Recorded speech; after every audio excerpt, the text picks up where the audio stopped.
Okay, this video is a book review, and here is the book called The Romantic Manifesto by Ayn Rand. It's a magnificent book. It's the best book she ever wrote. I've read a bunch of her books. It's extraordinary. It's better than Fountainhead. It's better than Atlas Shrugged. Okay, and it kind of goes with this book, Arthur Schopenhauer and the Art of Literature. These are the two best books I've ever read about how someone should write, like write a novel or just write in general. Okay, Ayn Rand emphasizes especially fiction, like writing a novel. Schopenhauer sort of emphasizes writing nonfiction, but there's overlap between the two. Ayn Rand is, she's an incredible genius. She's the smartest woman who ever lived. She's the greatest female philosopher of all time, the most influential female philosopher of all time. And where she's coming from is she had grown up, born in 1905, and she knew what had happened in the 1800s. And she grew up in Russia, but she went to college in Russia. She had read extensively the English authors, the French authors, and she knew how magnificent the literature was of the 1800s. It's extraordinary. So she has this very comprehensive view of the literature, up until about 1950. And she asked herself, why did everything go downhill after World War I? And that's what she was trying to figure out. I wanted to figure out what happened to romantic literature. By romantic literature, she means romanticism, and she calls it romantic realism. And in the sense, what she's talking about, it initially started being hyper-emotional, like the work of Byron and Shelley, Percy Bysshe Shelley and Lord Byron, the English poets. But it later led to all these novels, including like Victor Hugo, Les Miserables, Brothers Karamazov by Dostoevsky, and that sort of thing. And it was magnificent, and she's trying to understand, why was it so good? Why does everything stink after World War I? Okay, and she says World War I was the end of romantic literature. It was the end of all that, the end of sort of naive hopefulness. And she says, you ask yourself these questions. Is the universe rational or not? Does man have free will, or is his life predominantly determined by fate? The answers to these questions will determine how he thinks, believes, lives, and writes. And you're headed down two paths, and I think this is important to get this, is there's two ways that life is looked at primarily in the Western world. One is down the path of, let's call it, Aristotelian Christianity. Aristotelian, Aristotle goes to Aquinas, goes to the Catholic Church, goes to the Renaissance. And that's the good way to look at things, and that's the view that Ayn Rand shares, versus the other view is Plato. Plato is collectivist. He sort of admired Sparta too much because Sparta had defeated Athens. That leads to St. Augustine, that leads to Luther, that leads to Protestantism, which is kind of bleak. And that can very easily be warped into collectivism. It's a mentally weak long-term philosophy to have. And I'll explain more of it, but Arthur Herman basically said you can either look at the world from a Platonic point of view or from an Aristotelian point of view. By the way, I'm a hardcore Aristotelian. I actually consider myself a modern Aristotle, and I think that's a much better way to be because it means that you have free choice. Your ability to have choices, volition, to make decisions in your life has a big deal on how your life turns out, and it's a hopeful point of view because what it says is what you do, think, and learn has a big effect on your life, rather than saying, you're just screwed. You're either born smart or you're not. You're either born rich or you're not. You're either born into the good ethnic group or you're not. So I very much like the idea that you can do a lot to help yourself. Some of it is fate, but you can do a lot to help yourself. Okay, so she says, man needs a comprehensive sense of life in order to integrate his values with the decisions he must make in life. Art is the concretization of metaphysics. Now that's a great line. So what she's basically saying is art is the concrete representation of your value system. It's how a man says, this is how I see life. This is what I believe is important and meaningful and useful. And art gives a man a concrete version of his long-term goals. Okay, and I know like when you see beautiful work, it inspires you. For example, there's a lady by the name of Anna Osborne. She's this genius neuroradiologist. She's a Mormon out of Utah. And she wrote this magnificent book of neuroradiology. It was by far the best textbook I had ever seen in medicine in the 1990s. And that gave me the idea, wow, I would love to someday write a book like that. And so you keep that idea in your mind's eye of artistic excellence, and then you hope someday working on your own, developing your own skills, you'll be able to create something wonderful like that. Okay, there are two main types of novels. There is the romantic realistic style, the Ayn Rand style, which is the best, where typically there's a male heroic character who endures a whole bunch of setbacks and tries to overcome them and hopefully eventually succeeds. Okay, and that would be like James Bond in a James Bond movie. Okay, that would be like, James Galt in Atlas Shrugged, Howard Rourke in Fountainhead by Ayn Rand. Okay, Hank Rearden in Atlas Shrugged. Okay, so she loves the idea of this hero overcoming obstacles, and usually it's a male hero, and that's another one of the reasons why Gone with the Wind was so unique. The hero of Gone with the Wind was a female, Scarlett O'Hara, and the book was written by a female, Margaret Mitchell. It's a great psychological study of how women think and behave. Okay, like I said, I went through romantic realism as being related to Aristotelian Christianity, and naturalism, which is the most common style in the modern world, is like predestination, no morals, random events and fate determine our lives, and it's a collectivist viewpoint, sort of like Eastern philosophy, the idea of a godless world, and there's just Maya illusion, and there's no point in trying to figure things out because nobody can figure anything out, and it just leads to not much. And that's also, I think, one of the reasons why there's lots of high IQs, people from these Asian countries and stuff, but they seldom have big achievements in literature, art, comedy, and other things. And the ones who do, it's usually because they converted to Christianity. Look at Dinesh D'Souza. The guy's a genius. He's made all kinds of wonderful books and movies, but you don't see that much. There's tons of really smart people from India, but they don't do much in the arts or the creative fields unless they convert to Christianity, because Christianity inspires you to create something beautiful for the whole world. Otherwise, they typically use their high IQ, to become competent in their field, to make money for themselves and their family. Okay, that's nice, but if you want to be, a big-time world-class scholar, you do something for the world, not just for yourself, your family. Okay. Let's see what else. The theme and the overall key message. The theme is the overall key message of a book, of a novel. And then you've got the characters. Typically, there'll be some hero. Then there'll be a big villain. There'll be, sidekicks, mentors, teachers, lovers, and all this stuff. And those are the characters that carry out the actions of the book. The plot is a purposeful progression of events. And then the style is just the way the writer puts it together. And those are the four big variables making a novel. And she talks about you have to know the ending of the novel and the climax that comes right before the ending before you should even begin writing the book. Because you have to have that figured out so that everything sort of converges towards that and it holds it all together. She'll say, the top-notch writers, they all start writing Act 3 of the play, if you will, versus rookies will often begin by writing Act 1. But she says if you start with Act 1 without knowing what's going to happen at the end, it's very hard to hold it all together.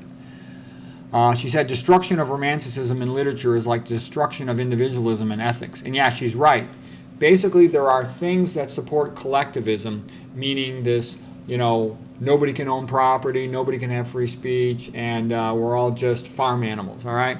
And that's sort of what the big dollars always want, is the majority of the people to just be basically like livestock, like farm animals that they own, versus individual individualism. That's a big thing about where America came from, the American dream, that the individual can do things to make their life better.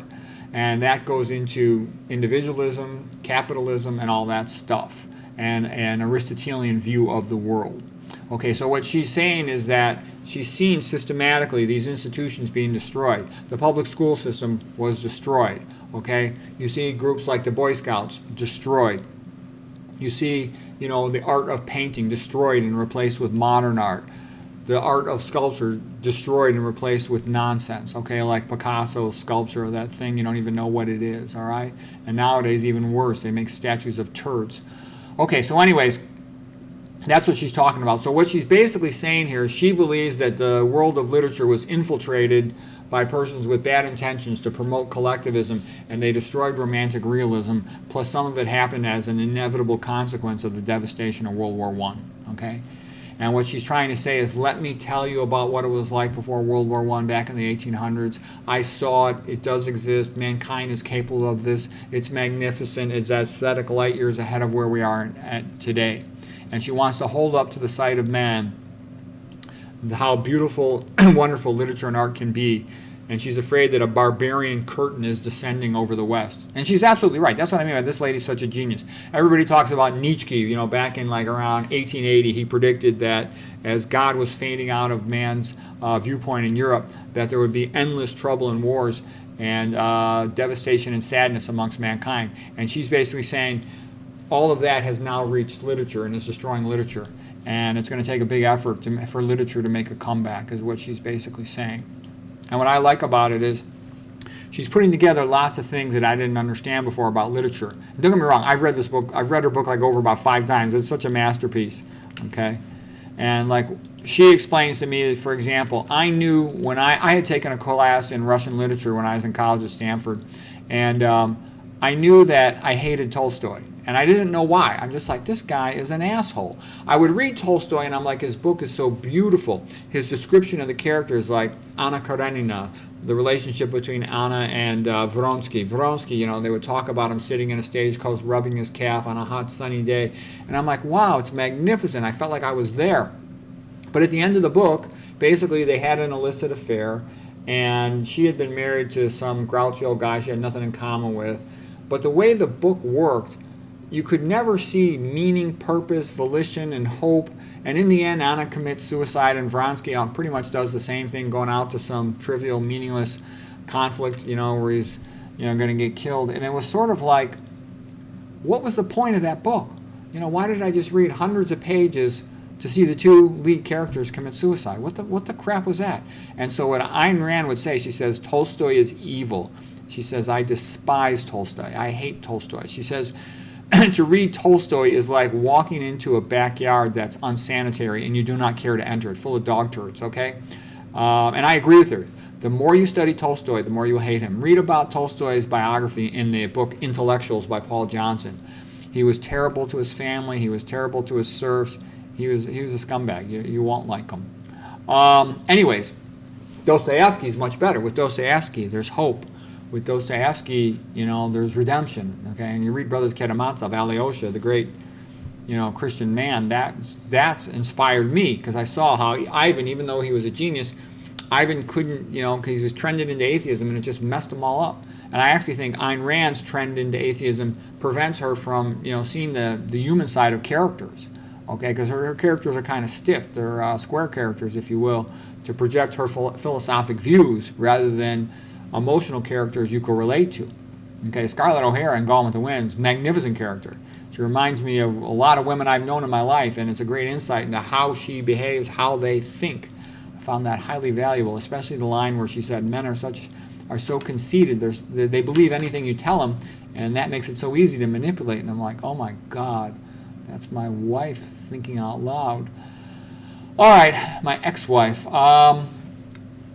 Okay, so she says, Gone with the Wind integrates a romantic conflict with a theme. Scarlett loves a man of the Old South, Ashley, and is loved by a man in the New South, Rhett Butler. And then I was thinking, too, Rhett Butler's suffering at the hands of Scarlett makes you feel sorry for him, because otherwise you would be jealous of him, because he's almost too perfect. Clark Gable, the most handsome man, the tallest man, the richest man, the strongest man, the most successful man. He's like too perfect, okay? But Scarlett just makes the poor guy miserable. She's such a jerk to him. Okay, plot is dramatization of the character's goals. There has to be a struggle and a conflict. That keeps us reading when we see the hero characters, having setbacks and how are they going to overcome them. She emphasizes, don't say a character is this or that. Have the character do something that shows they are this or that. Like a good person helps other people, tells the truth when it's not in their financial interest, is brave, follows their goals, their good goals. Romanticism books tend to center around a heroic male character. Naturalism tends to be about some freak or monstrous character or serial killer, something like that. And Ayn Rand is not soft on non-Western cultures. Her attitude is, if you don't push for freedom, you suck, okay? So here's what she says. She says, the apostles of irrationality, like Zen Buddhists, do not have a sense of life. They have a sense of doom.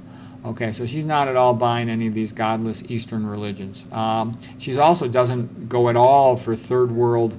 She doesn't believe in the noble savage of Rousseau at all. She basically says, why should we cater to the savages of the world. You know, they don't want anything from us but the money of our prosperous countries. She says it's not our fault they're backwards. So she's a pretty outspoken, assertive lady. And lots of people hate Ayn Rand. They go, oh, she's a selfish bitch, she's evil. No, she's not. What she's talking about is individualism. She says everybody should have the right to live their life the way, whatever way they want, as long as they don't hurt other people. And she's got a good point in that. And she's able to recognize all the indirect collectivism stuff to take the freedom away of individuals. And she did not like it because in Soviet Russia they took away the family's pharmacy that they owned. They screwed her father over. She saw all kinds of people starving and dying, and she fled Russia. And then she comes to New York, and there's these big skyscrapers and all these millionaires, and she's like, wow, I've got a chance to make it here. What a great country this is. And then she studied the founding of this country, and she was amazed at how magnificent it was and said it's the greatest thing she's ever seen, the greatest country she's ever seen in her life by far. Okay, here she goes. Art is a cultural barometer of an age. Modern art is the barometer measurement that shows the cultural bankruptcy of our age. Probably the second most influential philosopher would be Ann Coulter. Ann Coulter's a writer. A lot of people don't like her either. Whenever a woman's a genius, everybody always says they're a bitch and they hate her. Okay, but in reality, Ann Coulter's another genius. She's a lot more funny. She's a lot funnier than Ayn Rand. Ayn Rand barely even has a sense of humor. And Coulter's great at building up a tone in a book until she, climaxes it with a great joke. But Ayn Rand has a higher IQ, and Ayn Rand knows more. Ayn Rand has read more than Coulter has. Coulter is especially focused, for example, on politics, but Ayn Rand's more focused on literature, culture, and a lot of stuff, and philosophy. Okay. Ayn Rand, here's a great line by Ayn Rand. The disease can occur subconsciously, but a cure can only be achieved consciously. So what she's basically saying is, look at the typical fat, sick, and stupid American. They made themselves fat, sick, and stupid by eating a Western diet, the SAD diet. And that was done unconsciously without even thinking about it. But the only way they'll ever get better is if they consciously learn about nutrition and move to becoming a low-fat, low-sodium vegan with no oils. Okay, so they have to develop awareness and motivation to get better before they even have a chance of so doing. Okay, Ayn Rand, my philosophy is in essence the concept of man being a heroic being with his own happiness as the moral purpose of his life, with productive achievement as his noblest activity and reason his only absolute. Okay, then she says, there is no difference between communism and socialism, except in the means of achieving the same ultimate end. Communism proposed to enslave men by force. Socialism to enslave them by a vote. It's merely the difference between murder and suicide. Okay. She continues, the three questions for a writer are, what do you want to say? How will you say it? And have I really said it? Then, romantic art is the fuel and the spark plug of a man's soul. Its task is to set a soul on fire and to never let it go out. And I totally know what she's saying. For example, when I see, the School of Athens, I'm like, wow, what a great tribute to the great philosophers of ancient Greece. And I'm like, wow, I wish there would be something equivalent for the modern age, and I could be on that in that painting, So it's a great inspiring motivator when you see great art. And just to get a sense of it, like here is a statue of Jesus by Gian Lorenzo Bernini, 1680, and he was considered like the Michelangelo of the 1600s. And it's just magnificent, it's like perfection. Here's the Pietà, the greatest statue ever made in the history of the world by Michelangelo, 1499. And basically, yeah, sure, it's Jesus Christ with his mother, but it was also Michelangelo in himself. He died. His mother died when he was about 7 years old. So, he longed for her, and this is like his mother, and that's him, okay? And a lot of times the artist is taking an event from their life, their own biography, if you will, and putting it into a story, into their creative art. And that actually leads to the best art. And then here's our depraved, sick modern world where they've got a statue of a turd in front of all these ugly office buildings that look like animal cages. And even in the art museum, this one here is in Rotterdam, there's a bunch of statues of a turd. And I said, can you imagine if a person from the Renaissance came here and he saw, instead of seeing the beautiful Michelangelo statues, he sees turds out in front of our public buildings, statues of turds in our art museum. You say, these people are sick, they're retarded, they are evil, they're so bad and unconscious and stupid that I can't even begin to say it.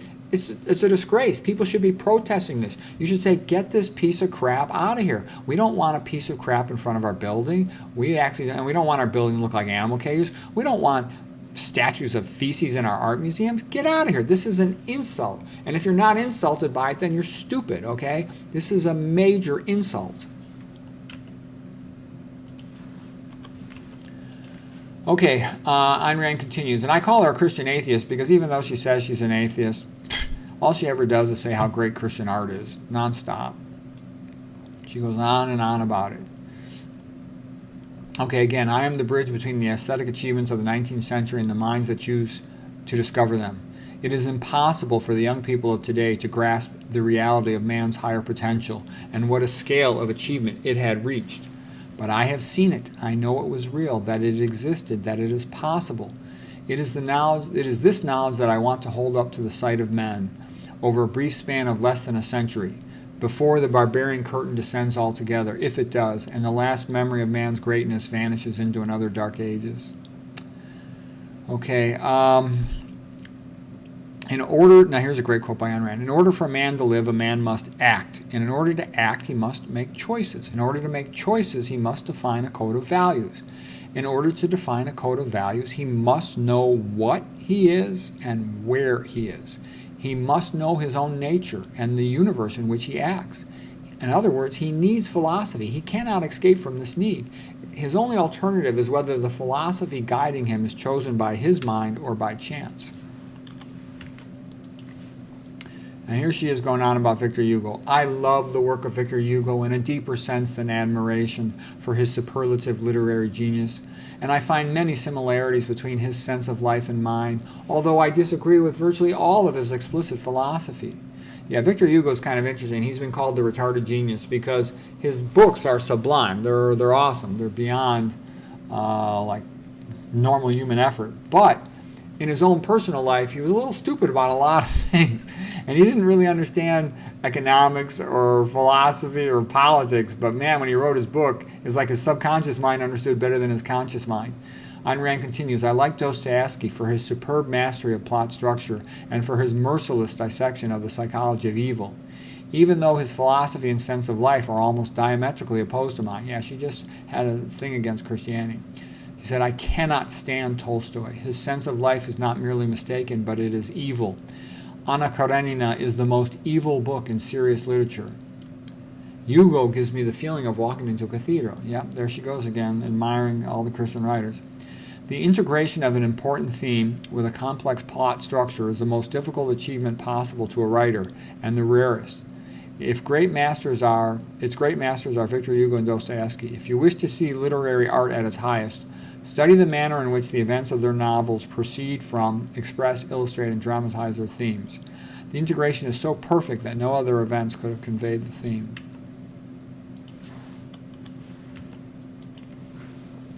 Romanticism is a product of the 19th century, a largely subconscious result of two great influences. Number one, Aristotelianism, which had liberated man's mind by validating the power of his mind. So what she's basically saying, Aristotle says, yes, we can think, we can figure things out, and that's actually opposite of Immanuel Kant, who Ayn Rand hated, because Kant would basically say, you can't trust your eyes and your ears.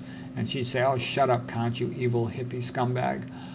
Okay, among novelists, the greatest are Victor Hugo and Dostoevsky, and as single novels whose authors were not always consistent in their other works, I would name Henryk Sienkiewicz and Quo Vadis. She felt that was the greatest novel ever written, Quo Vadis by Sienkiewicz.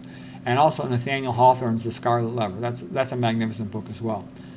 The distinguishing characteristic of this top rank, apart from their purely literary genius, is their full commitment to the promise of volition. These writers are enormously considered with man's soul. They are moralist in the most profound sense of the word. Their characters are larger than life, motivated by their struggle in pursuit of spiritual goals and by profound value conflicts. If philosophical significance is the criterion of what is to be taken seriously, then these are the most serious writers in world literature. Philosophically, Romanticism is a crusade to glorify man's existence. Psychologically, it is experienced simply as a desire to make life interesting. Modern art is the most eloquent demonstration of the cultural bankruptcy of our age.